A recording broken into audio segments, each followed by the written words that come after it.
sakit hati, nggak peduli siapapun, terus saya bikin gila.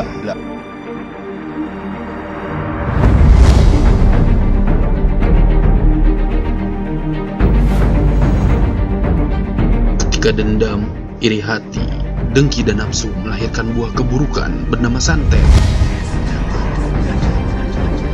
Santet adalah upaya seseorang untuk mencelakai orang lain dari jarak jauh tanpa menyentuh, dengan cara menggunakan ilmu hitam atau sihir yang dilakukan oleh dukun sesat dengan bantuan jin kafir. Ilmu sihir atau santet sudah cukup tua di bumi ini. Bahkan baginda Nabi Muhammad SAW pun pernah terkena sihir pada zaman jahiliyah yang membuat seluruh tubuhnya sakit hingga berhalusinasi. Ya, saya pernah bikin gila perempuan karena sakit hati, atau saya bikin gila,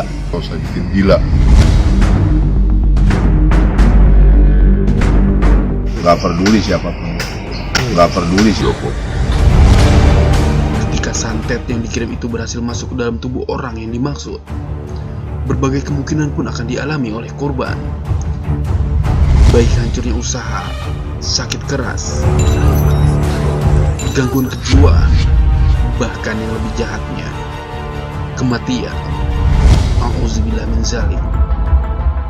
Bukan hanya di Indonesia, di berbagai negara pun praktek ini banyak dijumpai, seperti voodoo di Afrika, sihir Lamia suku Gipsi, sihir Namunda di India, dan masih banyak lainnya. Di Indonesia sendiri banyak daerah-daerah yang sangat tersohor dengan ilmu santet atau sihirnya, seperti Banten, Kalimantan, dan Banyuwangi. Nah, kalau saya pakai boneka saya olah ya, dari jerami atau dari kain kafan, tergantung tingkatannya aja. Ada tingkatan tertentu itu? Betul, ada tingkatannya. Dari yang saya ketahui, bahwasanya banyak macam cara digunakan oleh dukun atau tukang tenun untuk mengirimkan niat jahatnya dengan cara mengambil sebagian milik korban, baik berupa barang atau bahkan yang menempel pada tubuhnya, seperti rambut, foto, boneka, kuku, hingga pakaian dalam, dan masih banyak cara yang belum kita ketahui.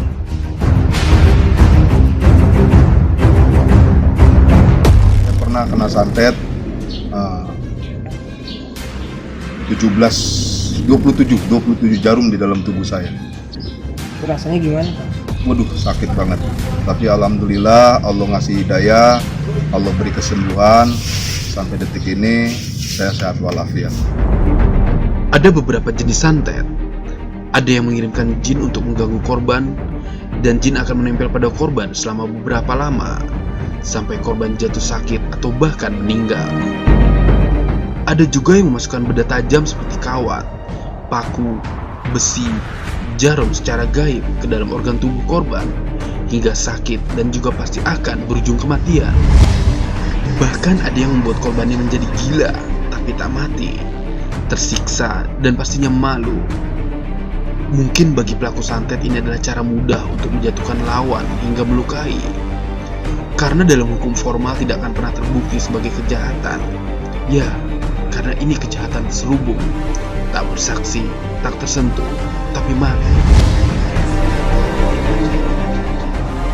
Di beberapa kesempatan saya berjumpa dengan seseorang yang pernah menjadi dukun santet atau tukang teluh, hingga akhirnya beliau bertobat dan menjadi penolong untuk sesama. Saya udah tobat.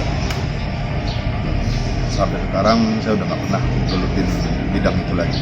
Saya ngobatin orang ya, saya udah tobat, tapi kegiatan saya itu sekarang untuk mengobati wajah yang saya geluti sekarang.